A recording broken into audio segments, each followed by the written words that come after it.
Matthew Carter had built RetailCore from the ground up.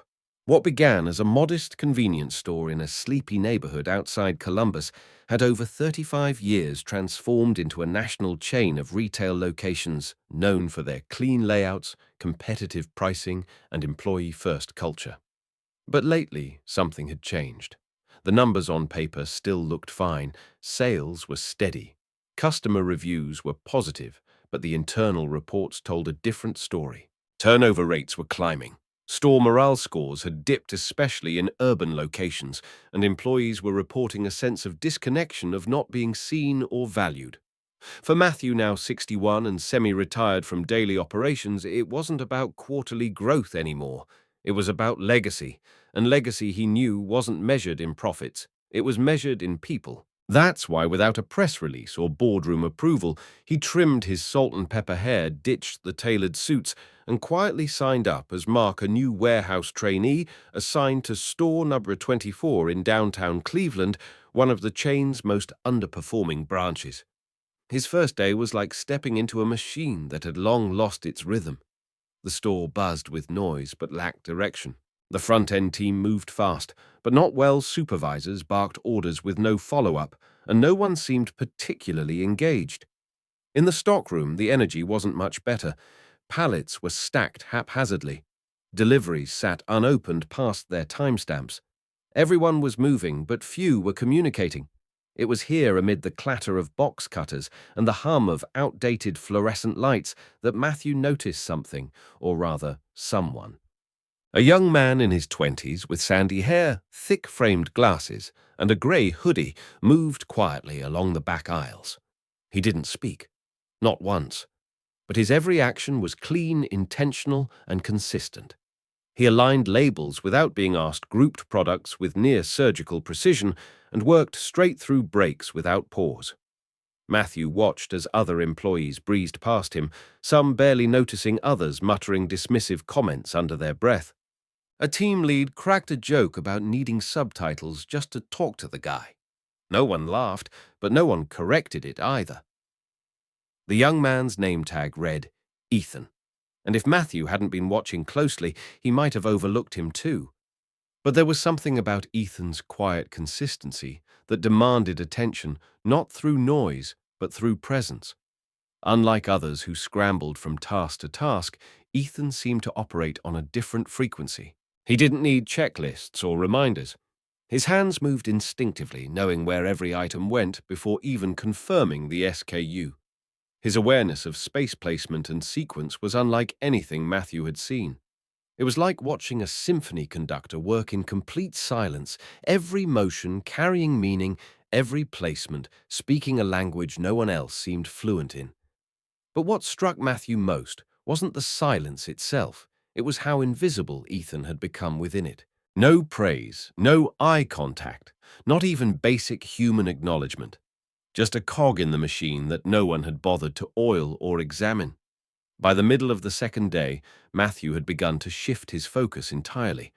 He no longer cared about observing team dynamics or supervisor efficiency. He was there for Ethan. While others joked in the break room or slouched through shift changes, Ethan was always moving, gently repositioning mislabeled products, reorganizing the supply rack, or rerouting traffic in the narrow warehouse lanes to optimize movement. He never once broke his rhythm. And yet, when a team lead barked instructions, his way Ethan would freeze, not out of defiance, but as if the volume physically startled him. Matthew noticed the subtle flinch in his shoulders, the way his eyes narrowed against the noise, how he seemed to feel sound rather than hear it. And in that moment, Matthew's perspective shifted. Ethan wasn't avoiding conversation. He was enduring it. Not disengaged, just overwhelmed. That evening, while reviewing the day's inventory records in the back office, Matthew replayed the day's events in his mind. He had always prided himself on being an attentive leader, someone who could spot untapped talent or address gaps in communication.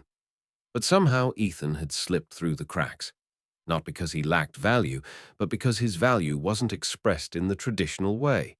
It wasn't vocal, it wasn't loud, it was quiet, methodical, and honest. And in a corporate culture that had unknowingly begun to reward visibility over substance, Ethan had become a ghost with perfect metrics. Matthew remembered a line from an old business mentor. The loudest aren't always the smartest. Sometimes they're just the loudest. Sitting alone in that cluttered office, Matthew finally understood what that meant. Ethan wasn't hiding. Everyone else was just too noisy to notice him. On the third morning, Matthew decided to test a theory. He intentionally misplaced several items in a newly arrived pallet boxes, just slightly off labels swapped with nearly identical products, alignment skewed by a few degrees. Nothing obvious. Nothing that would get flagged by a casual glance. He watched from across the aisle as Ethan approached the cart. Without hesitation, Ethan stopped, readjusted the alignment, fixed the mislabels, and even corrected a barcode placement Matthew had purposefully affixed at the wrong angle. He did it all without pause, without drama, without any need for validation. Just smooth, efficient correction, as if the shelf itself had whispered to him. And in that instant, Matthew felt something deeper than admiration. He felt awe. Because in a warehouse full of voices vying for authority, the most competent person didn't say a word, and yet somehow had said everything. By the fourth day, the break room chatter had become background noise to Matthew Carter, though its content remained revealing. Perched quietly at the edge of the couch with a protein bar in one hand and a lukewarm cup of coffee in the other, he listened as the usual banter floated around. Brian, the store supervisor, leaned against the mini-fridge like it was a throne. That kid in the stockroom, Ethan, been here over 6 months. Still haven't heard more than 5 words out of him, he said with a smirk. Can't train out that kind of disengagement. A cashier near the microwave chuckled and added, Honestly, he creeps me out a little. Just stares at the floor like he's doing calculus in his head. There was no venom in their voices, just a dull sort of casual cruelty, the kind that settles in when apathy becomes routine. Matthew stirred his coffee, slowly hiding the growing weight in his chest. He had seen this before. Not hostility, but something worse, indifference masked as humor. And yet, not everyone joined in. Monica, a quiet floor associate who spent most of her breaks rereading the same paperback novel, kept her head down and her mouth closed. But when Brian's joke lingered a little too long in the air, she shot Matthew a brief look, not accusatory, not performative, just knowing. That glance spoke volumes. It was the look of someone who had seen Ethan's value, quietly respected it, and quietly watched it be ignored. But she didn't speak up. Maybe she was afraid of drawing that same dismissive gaze toward herself. Maybe she had learned over time that truth often made people uncomfortable, and in environments where fitting in meant staying silent, even the most well-intentioned people kept their heads down. Still, that one look from Monica told Matthew everything someone else saw what he saw. Someone else had been listening to the silence, even if only in passing. Later that morning, a delivery truck arrived 2 hours behind schedule, setting off a chain reaction of chaos. Inventory backlogged shelves, empty customers beginning to complain about missing restocks. Brian barked orders with increasing volume arms, flailing as if motion itself could resolve inefficiency. Most of the team scrambled, unsure where to begin. Everyone except Ethan. As if he'd sensed the rhythm before it fractured, Ethan calmly rerouted foot traffic in the warehouse, cleared a path to the loading dock, and began reshuffling pallets with an eerie sort of grace. Matthew watched in silence as Ethan, without direction or request, fixed what others hadn't yet realized was broken. While 2 other associates fumbled with inventory checklists and scanned barcodes that didn't match, Ethan simply adjusted the order of crates until the entire aisle began flowing again. He didn't say a word. He didn't need to. The warehouse listened to him even if the people in it didn't. That afternoon, Matthew decided to push the boundaries. He had already confirmed Ethan's accuracy, but now he wanted to test Ethan's adaptability, his ability to catch subtle, non-obvious errors in real time. He deliberately swapped 2 nearly identical products on a shelf, canned green beans and canned peas, same size, similar labels, placed just 2 rows apart.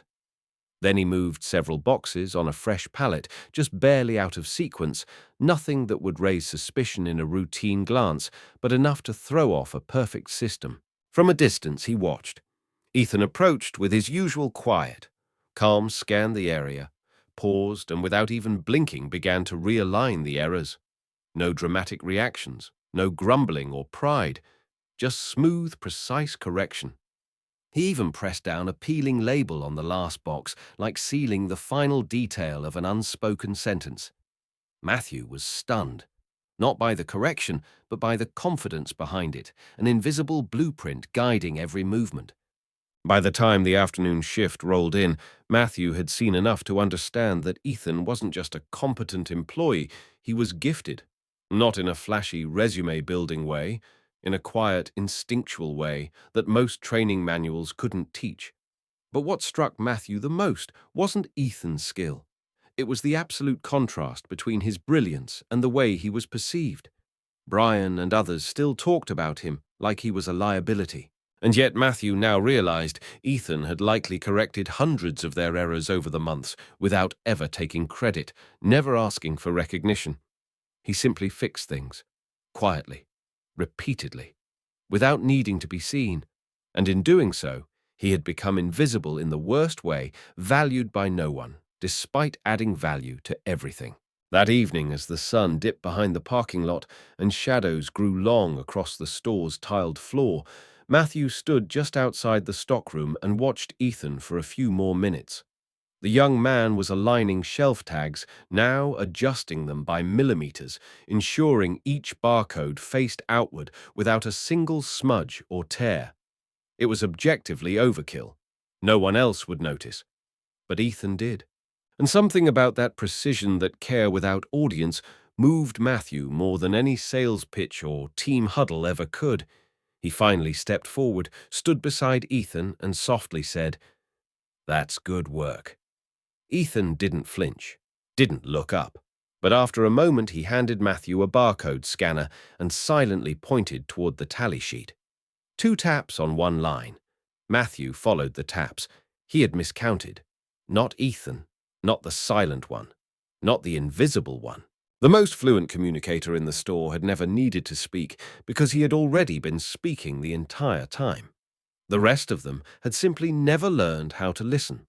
It happened just before closing on a quiet Thursday evening when most of the team had already begun mentally checking out for the day.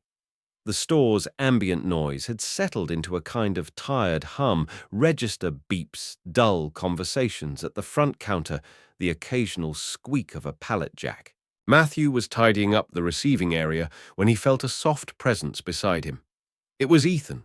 No eye contact, no words, just a quiet hand extended with a single folded sheet of paper. Matthew took it expecting a shift report or perhaps a misplaced schedule form, but what he unfolded stopped him in his tracks. It was a detailed inventory optimization chart, entirely handwritten, color-coded with annotations in the margins. The layout was brilliant, suggesting ways to reduce restocking steps, streamline backroom flow, and prevent shipment duplication. At the bottom, in neat lettering, was a signature E. Harper, and beneath that, a quiet note, "Didn't know who to give this to." Matthew didn't speak. He couldn't. The page in his hands felt heavier than paper. It felt like a confession, a revelation, and an apology, all at once, not from Ethan, but from the system that had failed him. Ethan had clearly been thinking about solutions for weeks, maybe months. While others had dismissed him as disengaged or odd, he had been quietly designing improvements no one else even considered. And yet he hadn't submitted it. Not out of arrogance or hesitation, but because he genuinely didn't know who would listen. Matthew read every word, every arrow and footnote with growing awe and shame. Not for anything he had said, but for everything he hadn't noticed. It wasn't Ethan's silence that had failed the store. It was their deafness. All along, the quietest person in the building had been the one offering the clearest solutions. The next morning, Matthew called for a team huddle. It was impromptu, catching everyone off guard. Brian raised an eyebrow but said nothing, relaying the message through his radio like it had come from upper management. The staff gathered near the break room, some standing half-bent with coffee cups, others glancing at their watches, eager to clock out. Monica leaned against the far wall, arms folded already, sensing the air had changed. And then Matthew stepped forward. Still wearing his mark jacket, he slowly took it off. Then the cap. Then the old name badge. A pause followed. "My name isn't Mark," he said calmly. "It's Matthew Carter. I'm the CEO of RetailCore." A silence fell so sudden it almost felt physical. Brian's jaw tensed. One of the cashiers dropped their clipboard. At the back of the room, Ethan didn't move, but his eyes briefly curiously met Matthew's. Matthew continued, voice steady but heavy with meaning. "I've spent the last week working alongside you, not to inspect but to understand. And what I saw wasn't easy." His eyes scanned the room, lingering on a few faces. "I saw a young man who came in early, worked harder than most, never asked for credit, and yet was treated as if he didn't exist. I heard jokes, I heard dismissals, I saw leaders confuse quiet with incompetence." He glanced toward Brian, who looked down now, no longer leaning with confidence, but with the stiffness of someone re-examining everything. "But what struck me most," Matthew continued, "was realizing that the person we ignored wasn't just valuable, he was vital. And we failed to see it, because we were too focused on who spoke the loudest and not on who made the most sense." There was no outrage in his voice, no fury, just a deep, focused disappointment. "This isn't about blame," he said, softening slightly. "It's about reflection. If we define leadership only by charisma or noise, then we miss the kind of brilliance that whispers instead of shouts." Then he held up the folded paper Ethan had given him the night before. "This inventory system," he said, "was built by Ethan Harper. It's better than anything we've implemented company-wide. I tested it myself. It works, and it's been sitting in his back pocket for weeks." The air shifted again. Heads turned. A few murmurs rippled. Monica didn't move, but her eyes never left Ethan. Brian looked as though he wanted to speak, but didn't. Matthew stepped toward the center of the room. "He's not lazy. He's not broken. He's not the mute one. He's a mind that sees what others miss. And from today forward, that difference will be our strength, not our blind spot." No one clapped. No one cheered. But something in the room changed, subtle but unmistakable. Like a weight had been moved from a place no one could quite name. Ethan didn't respond with a nod or a smile. He simply stood where he had always stood, quiet, composed, and observant. And yet he was no longer invisible. As the meeting broke up, people moved slower. Some looked over their shoulders as they passed him, not out of suspicion or confusion, but out of recognition. For the first time they saw him. Not the silence, not the hoodie, him. Matthew lingered near the door, watching as Ethan turned to walk back to the warehouse. He didn't need validation, but this time when he walked past, people stepped aside, not out of pity, out of respect. Later that night, Matthew sat alone in the break room, the lights flickering slightly above him. Monica walked in with her usual thermos and leaned against the counter. After a long pause, she said softly, "He's not fragile, you know. Just specific." Matthew looked up, catching the weight in her words. "Specific," he echoed. "That's better than different. Or difficult." She smiled faintly. "You know, I think a lot of us saw him. We just didn't know what to do with what we saw." Matthew nodded more to himself than to her. "Then it's time we learn." He looked down at the folded inventory sheet, once more still in his pocket. Not as evidence, not as a prop, but as a promise. Because one quiet voice had finally been heard, and the whole store would never sound the same again. The change didn't arrive with a bang. There were no company-wide emails, no glossy banners hanging in the store, no choreographed rollouts from corporate. It began quietly, the way real change often does at ground level among the people who had been overlooked the longest. After the team meeting where Matthew Carter had revealed both his identity and his failure to truly see Ethan, something shifted in the atmosphere of RetailCore store number 24. It was subtle. Eye contact lingered a little longer. Voices softened just slightly. For the first time in years, the stockroom moved with rhythm rather than routine. And while most of the employees went back to their duties, business as usual, they did so with a lingering awareness that something meaningful had just happened. That weekend, Matthew met privately with the corporate development team and proposed a new pilot program, Echo.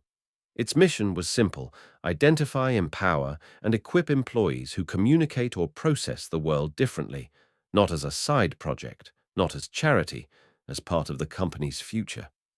Ethan didn't ask for a promotion. He never mentioned a new role, but on Monday morning, Matthew approached him in the stockroom, this time with no disguise and no clipboard, just an invitation. "We want you to help us design better systems," he said. "Not just for this store, but for all of them." Ethan paused, uncertain. "You won't be asked to stand up in front of crowds or change how you communicate," Matthew assured him. "We'll adapt to you, not the other way around." Later that day, Ethan was officially named Inventory Systems Consultant and given a custom-configured, voice-assistive tablet. It didn't speak for him. It translated him. The app allowed him to type, select, and even customize his own vocabulary, grids, phrases he used, often categories he understood best. When he powered it on for the first time, Ethan tapped 3 icons and held the screen toward Matthew. It read, "Thank you for not giving me a microphone. Just a way to be heard." Matthew didn't respond right away. He didn't need to. He simply nodded, and for Ethan that was enough. Over the following weeks, the effects of Echo rippled through the store in ways no one could have predicted. Brian, who once dismissed Ethan as socially unfit for retail, asked to shadow him during a morning restock. "I need to understand how your layout works," he said, not with condescension but curiosity. Ethan, as always, didn't answer verbally. He simply handed over a laminated chart with visual cues and efficiency arrows. Together, they unpacked 2 full pallets in record time. Monica volunteered to lead a new mentorship series focused on non-verbal leadership styles, drawing from her own quiet observations over the years. Even Luis, a young team member who had often played the class clown role, began asking Ethan for advice on how to simplify inventory counts. One afternoon, Luis found Ethan in the back, typing into his tablet. When Ethan turned the screen around, it read, "Try color tagging by expiration instead of by brand. Faster sort. Less confusion." Luis smiled. "Man, that's genius. I've been overthinking it the whole time." The store itself began to reflect this cultural shift. Labels were redesigned to include visual icons. Break room discussions slowly expanded beyond surface jokes into real conversations. Employees who had once been too shy, too quiet, or too different now had models for how to contribute without shouting. Ethan never tried to be a leader, but that's exactly what he became. By staying true to his rhythm, he changed the rhythm of the store.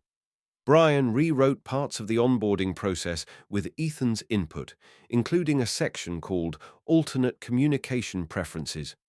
New hires were now asked how they preferred to share feedback verbally, written, visually, or with tools. This small change created a domino effect. Turnover began to decrease, shift coverage improved, and in a company where performance used to be measured by volume and visibility, a new metric quietly emerged: depth of contribution. Matthew kept visiting Store 24, even after the pilot began expanding to other locations. Not to oversee, but to witness, to listen. On one particularly slow Thursday, he found Ethan working with a new trainee, a young woman with a stutter so severe she often avoided eye contact altogether. Ethan didn't try to fix her speech. He didn't offer advice. He simply handed her a modified checklist with color codes and tapped the sections as they worked through them together. By the end of the shift, she wasn't speaking more, but she was moving with more confidence. That night, Matthew sat at a corner table near the staff lockers and wrote down one sentence on his notepad: "Culture doesn't change when people speak louder. It changes when we start listening differently." That line eventually became the motto of Echo as it expanded company-wide. And perhaps the most beautiful irony of it all was that the employee who had once been seen as the store's greatest communication challenge had become its clearest voice. Ethan didn't attend the meetings. He didn't speak at the trainings, he didn't lead with speeches, but his systems ran smoother, his influence spread further, and his silence, once mistaken for absence, was now recognized as intentional presence. He had reshaped an entire workplace, not through volume, but through vision. And as the months passed, more and more employees like Ethan began to emerge, not because they had changed, but because for the first time, someone had made space for them to be exactly who they were. 6 months after Ethan Harper handed Matthew Carter a folded chart with silent brilliance scrawled across its pages, the walls of RetailCore's headquarters began to echo with conversations that sounded entirely different. Words like neurodiversity communication spectrum and alternative leadership models appeared in boardroom presentations not as trendy catchphrases, but as structural pillars. The Echo Pilot had exceeded every benchmark, not because it had increased profits, though it had, but because it had unlocked value that had always been present, just unseen. Ethan had never set out to be a catalyst for corporate change. He simply wanted to be useful to contribute in the way he knew best. But the clarity of his systems, the integrity of his silence, and the strength of his presence had done more than redesign inventory protocols. He had reshaped how the company defined ability itself. Matthew didn't wait for annual reviews or public recognition to act. He brought Ethan's work, his original color-coded layout, his revised inventory routing logic, and his visual-based feedback guides to the executive team with a clear proposal, implement them company-wide, and do it with the same humility and openness that Ethan had modeled every day. Alongside the rollout came new training modules, mandatory for all supervisors, focused on understanding neurodiverse behavior, inclusive leadership, and alternative communication styles. A mentorship program aptly named Quiet Power was launched across select stores. It paired experienced employees with individuals who had been previously overlooked, not because they lacked skills, but because their brilliance didn't fit traditional molds. Within the first quarter, participation doubled expectations. Notably, most of the mentors weren't loud, charismatic extroverts. They were observers, listeners, people like Monica, who finally found the space to share everything she had quietly noticed for years. The ripple effect inside RetailCore was unmistakable. In stores where eco practices were implemented, internal promotion rates increased by 14%, and customer satisfaction scores rose by nearly 20%. But perhaps more importantly, something intangible began to shift. Team members paused before interrupting. Supervisors asked how employees preferred to communicate, and assumptions began to fade. One manager described it as learning to read the room in a new language.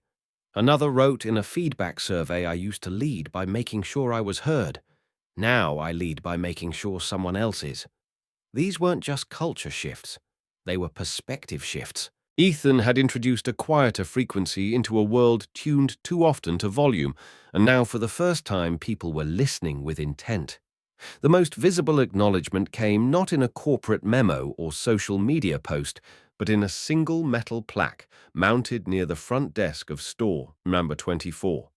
It was simple, brushed steel, understated, and read, "Everyone has a voice. Some just speak differently." Beneath that line, in smaller engraved lettering, in honor of Ethan Harper, whose quiet revolution helped RetailCore hear again. Customers often stopped to read it. Some asked what it meant. Employees new and seasoned would point toward the back room and smile gently. "That's Ethan's store," they would say, not as ownership in title, but in spirit. And though Ethan never requested credit, never stepped forward when the cameras came, or the district managers visited, everyone knew who had changed the store. Not by taking center stage, but by making the margins matter. Matthew returned to store number 24, often not to check on progress, but to reconnect with purpose. He'd sit with Ethan at the corner table near the lockers, sometimes chatting through the tablet, sometimes not speaking at all. They didn't always need words. One afternoon, Ethan typed out a single sentence and slid the screen across the table. It read, "Did you think I'd last?" Matthew chuckled, then replied, "No, Ethan. I thought we didn't deserve to keep you." Ethan didn't smile, but he didn't look away either. He typed back, "You do now." That moment stayed with Matthew, not for its poetry, but for its honesty. A quiet, earned affirmation that what had started as an undercover visit had grown into something enduring. By the one-year anniversary of Echo, the company released a new internal framework for hiring, training, and evaluation, co-authored by team members who had once been considered unremarkable simply because they didn't speak the expected language. It outlined practices for recognizing value in different forms, building environments where silence could coexist with success, and ensuring that leadership wasn't tied to how loudly one could speak, but how deeply one could understand. Ethan's voice, once unseen and unheard, had become part of every corner of the company, not through speeches or slogans, but through systems, respect, and recognition. And as for store number 24, it no longer needed fixing. It had become the blueprint, because the boy who never asked to be noticed had, without saying a word, shown everyone what it means to truly be seen. If this story moved, made you pause, or reminded you to look deeper, don't let it end here. Subscribe to Deep Inside HQ and join a growing community that believes real change starts with empathy, not ego. Every week we uncover powerful true stories that challenge assumptions, elevate unheard voices, and redefine what leadership, kindness, and strength really look like. Share your thoughts in the comments, because your voice matters too. And if you've ever met someone like Ethan, someone who quietly changed everything, tag them, honor them, and help us spread the message. Sometimes the quietest people teach the loudest lessons.